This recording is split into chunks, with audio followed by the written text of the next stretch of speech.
네, 오늘 주시는 하나님의 말씀은 사도행전 5장 말씀입니다. 여러분 가지고 계신 성경, 신약성경 사도행전이고요. 5장 말씀 1절에서 11절까지 보도록 하겠습니다. 제목이 오늘 사단은 이런 성도를 공격합니다 라는 제목인데요. 이런 제목으로 오늘 말씀을 나누도록 하겠습니다. 제가 지난 시간에는 예수님을 따르던 12제자가 성령을 받고 예수님의 증인이 되었다고 말씀드렸습니다.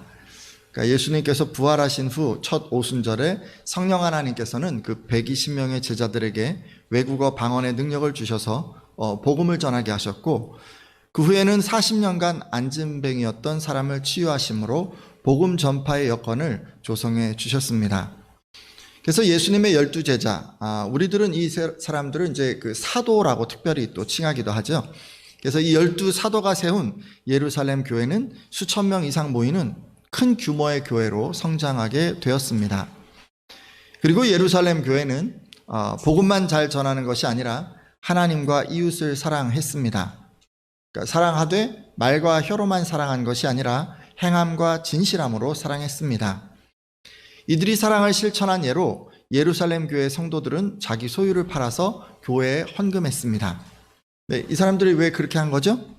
일단 교회 공동체 필요를 채우고 또 무엇보다 다른 성도들의 어려움을 돕기 위해서 이렇게 했습니다. 그러니까 교회 운영도 중요하고 또 성도들의 어떤 필요를 채우기 위해서 이렇게 헌금했다는 말씀이죠. 그러니까 이들은 마음으로만 그냥 말과 이렇게 말로만 사랑하는 것이 아니라 자기가 생명처럼 여기는 재물을 헌신해서 교회도 섬기고 또 다른 성도들도 섬겼습니다. 그리고 사도들은 성도들이 이렇게 헌금한 것을 받아서 필요한 성도들에게 골고루 나눠 주었습니다. 여러분, 이렇게요, 각 성도들이 헌신을 하고 또 사도들이 운영과 또 구제의 원칙으로 이 재정을 잘 사용하다 보니까 교회 공동체 안에 하나님 나라가 온전히 이루어졌습니다. 하나님 말씀을 중심으로 해서 서로 사랑하고 섬기는 이 아름다운 신앙 공동체가 만들어진 것입니다. 하나님께서는 이런 예루살렘 교회를 보시면서 얼마나 기쁘셨을까요? 자, 근데 여러분, 호사다마라는 말이 있잖아요. 그죠? 여러분도 호사다마라는 그런 사자성어 잘 알고 계실 텐데, 이 말은 좋은 일에는 언제나 방해가 따르거나 또 좋은 일이 성취되기 위해서는 많은 풍파를 겪어야 한다는 것을 가리킵니다. 근데 이 고사성어처럼 하나님 보시기에 지금 좋은 일이 많았던 이 예루살렘 교회도 어려움이 닥칩니다. 사단이 교회를 공격하기 시작한 것입니다. 그런 것 같아요. 그죠? 마치 천지를 창조하시고 하나님께서 아담과 하와를 보시고 좋아하시게 되자 이 사단이 뱀을 통해서 공격했던 것처럼 지금 그렇게 이 예루살렘 교회를 공격하는 것입니다. 자, 그러면 사단은요, 이 예루살렘 교회를 어떻게 공격했을까요?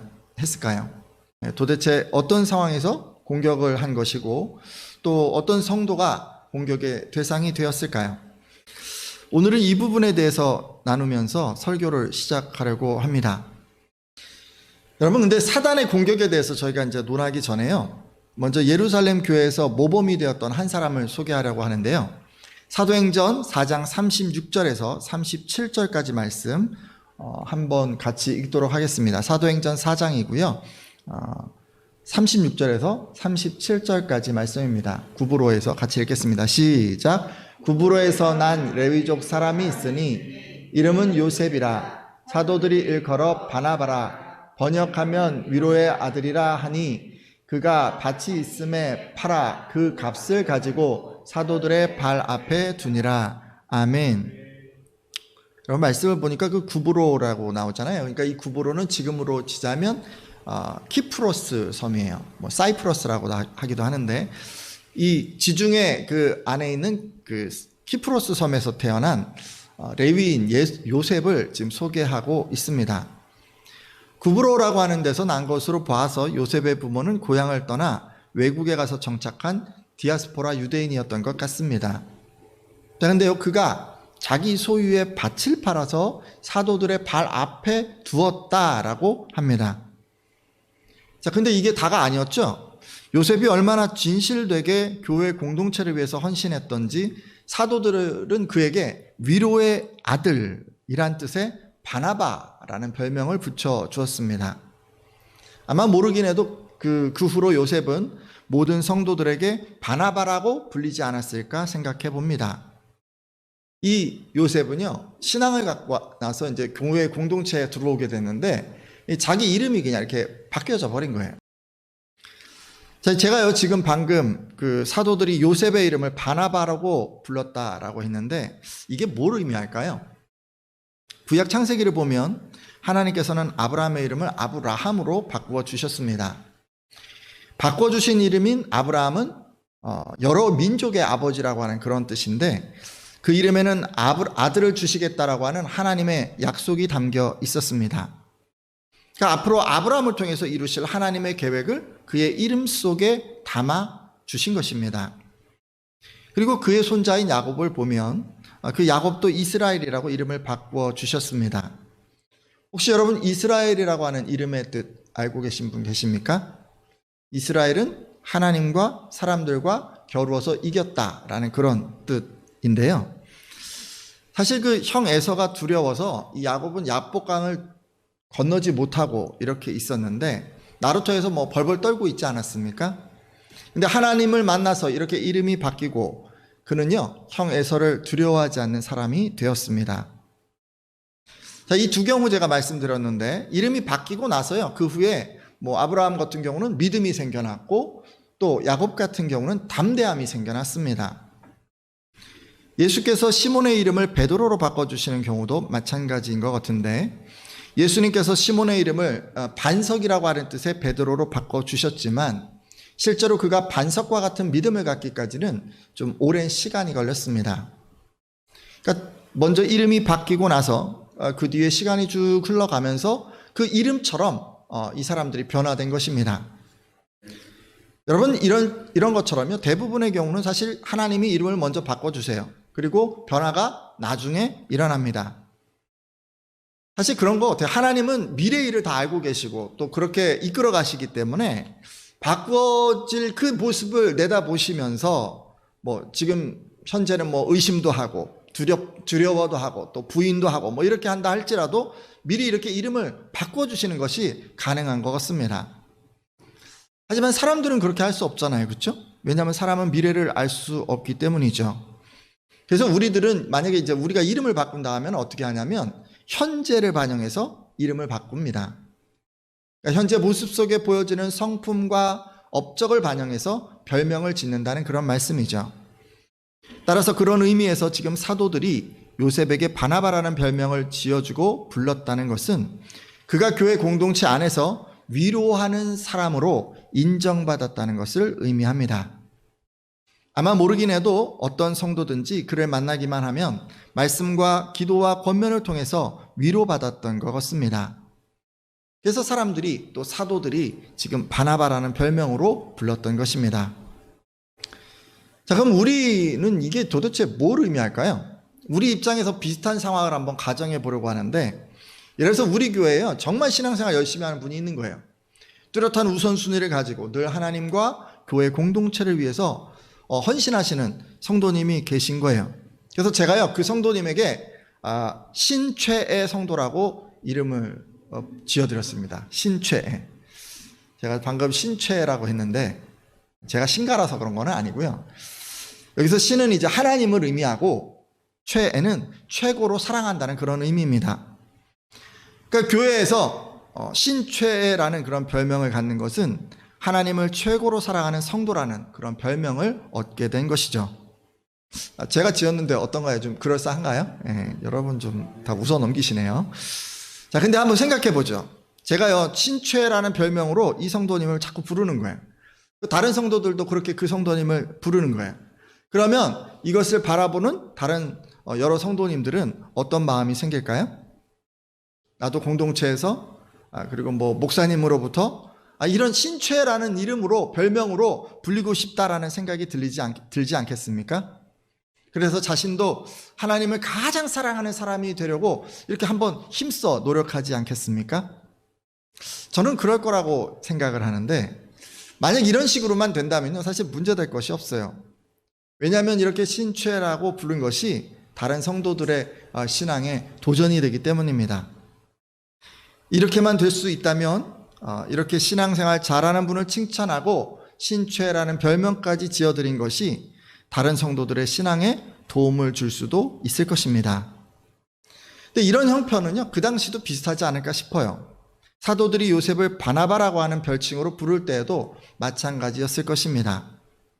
그것을 바라보는 성도들이 나도 저렇게 열심히 있는 신앙으로 인정받는 신앙으로 나아갔으면 좋겠다, 이렇게 도전을 삼았으면 참 유익하지 않았으리라 생각해 봅니다.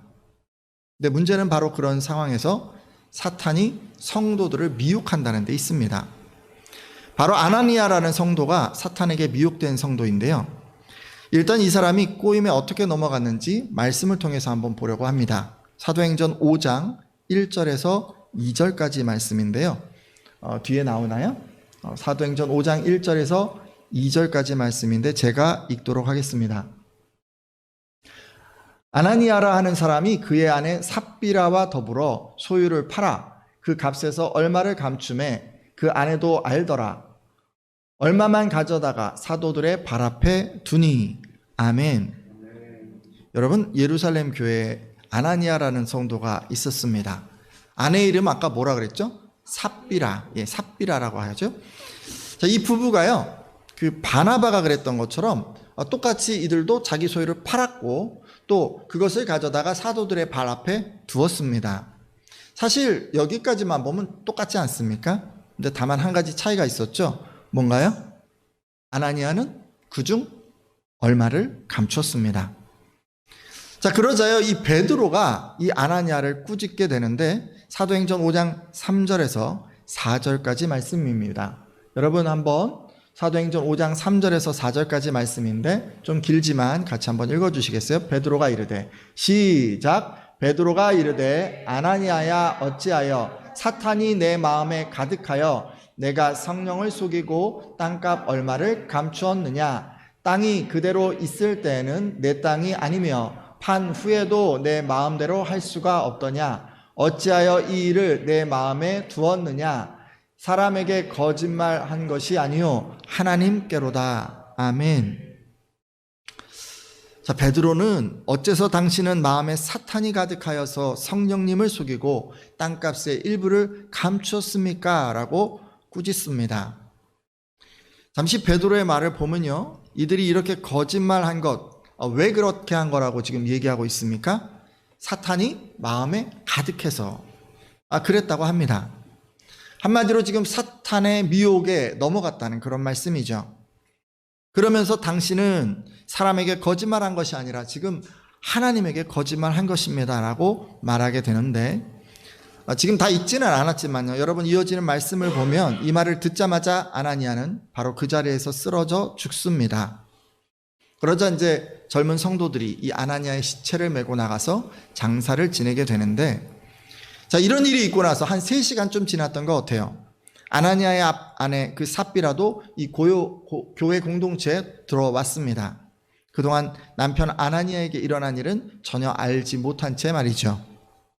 자, 이번에도 베드로는 그 아나니아의 아내 삽비라를 불러서 물었습니다.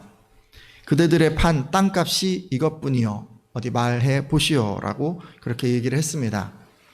이에 삽비라는 자기 남편 아나니아와 같이 예, 그것뿐입니다 라고 대답했습니다. 그래서 이번에도 대답이 끝나기가 무섭게 이 삽비라가 베드로의 발 앞에 쓰러져서 죽어버렸습니다. 여러분, 여기까지가요, 사도행전 5장 1절에서 11절까지 아나니아와 삽비라 부부의 스토리입니다.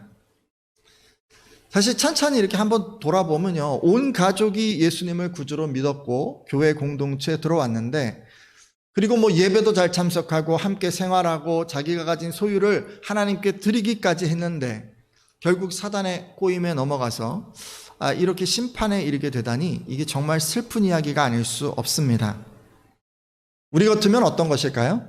남들 놀러 다니고 할 때 구별해서 막 예배 드리러 나오고, 남들은 막 집 사고 차 사기 위해서 막 돈 악착같이 모을 때 아끼고 아껴서 하나님께 헌금하고 또 이웃을 구제했는데, 자, 이렇게 열심히 했는데도 구원받지 못하고 지옥에 떨어진 것으로 생각할 수 있습니다.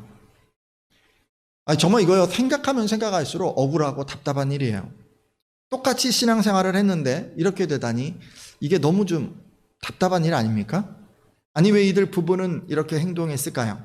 도대체 무엇 때문에 사탄의 미혹에 넘어가게 됐을까요? 사실 이들 부부는요, 이런 일을 당하지 않을 수도 있었을 것 같아요. 예루살렘 교회가 좀 경제적으로 어려웠어요. 그래서 사도들이 헌금을 강조했던 것 같습니다. 하지만 그랬다고 하더라도 모든 성도가 바나바처럼 자신의 전 재산을 하나님께 드리지는 않았으리라 생각합니다. 그러게 만일 아나니아와 삽비라 부부가 재산을 처분한 돈의 일부만 바쳤어도 그들이 하나님 앞에서 정직하기만 했다면 사도들은 그들 부부의 신앙을 비난하지 않았을 것입니다. 아니 어쩌면 오히려 일부라도 드릴 수 있는 그들의 믿음에 대해서 칭찬했을지도 모릅니다. 하지만 아나니아와 삽비라 부부는 그것에 만족하지 않았습니다. 이들 부부는 전 재산을 바친 바나바처럼 사도들과 온 성도들에게 인정받고 싶었습니다. 그래서 재산의 일부를 바치면서도 전부를 바친 것처럼 그렇게 거짓말한 것입니다. 이렇게 들여다보면 이들 부부는 무엇보다도 그 불순한 동기를 가졌던 것 같아요. 돌아보면 바나바는 그 하나님을 사랑하고 이웃을 사랑하는 그 마음에 자기 소유를 팔아 하나님께 바쳤어요. 그래서 사도들에게 인정도 받고 바나바 곧 위로의 아들이라는 별명을 얻게 됐죠. 그리고 칭찬과 존경도 받았습니다. 하지만 아나니아와 삽비라 부부는 이런 동기가 아니었던 것 같습니다. 바나바가 다른 성도들에게 존경받는 게 부러워서 그는 시기심으로 헌금한 것 같습니다. 이 부부는요, 이 교회 공동체에서 칭찬받고 존경받는 거, 이런 거를 위해서 지금 이렇게 열심히 했던 거예요. 자기 유익을 위해서 지금 헌금했던 것입니다. 그리고 이와 함께 행하는 방법도 악했습니다. 앞서 살펴보았듯이 이들 부부는 일부를 바치면서도 전부를 바친 것처럼 거짓말했습니다. 여러분, 실제로 하지 않았는데 마치 한 것처럼 거짓으로 꾸미는 것, 우리는 이것을 위선이라고 합니다. 그런데 아나니아와 삽비라 부부가 바로 이런 위선적인 모습으로 하나님께 헌금을 드렸던 것입니다. 따라서 이로 미뤄보아 알 수 있는 것은 사단이 미혹하는 사람은 이런 사람인 것 같아요. 일단 이기적인 사람, 그런 사람을 그러니까 사단이 미혹하는 것 같고요. 또 위선적인 신앙생활을 하는 그런 사람, 그런 성도를 미혹하는 것 같습니다. 하나님과 이웃을 위하기보다는 자기 유익을 위해서, 그리고 실제로는 아니면서도 겉으로는 거룩한 척, 신실한 척 포장하고 있는 성도를 사탄이 미혹하는 것입니다. 자, 그러면 우리 가운데는 어떤 분들이 이런 성도에 해당할 수 있을까요? 누가 사탄의 미혹에 넘어가 천국에 이르지 못하는 그런 성도일까요? 도대체 어떤 성도가 이기적인 의도로 신앙생활을 하고 또 거짓으로 자기를 포장하는 위선적 신앙생활을 하는 것일까요? 기본적으로는요, 여러분, 앞서 아나니아와 삽비라의 경우처럼 헌금 생활에서 이런 분들이 있을 수도 있을 것 같습니다.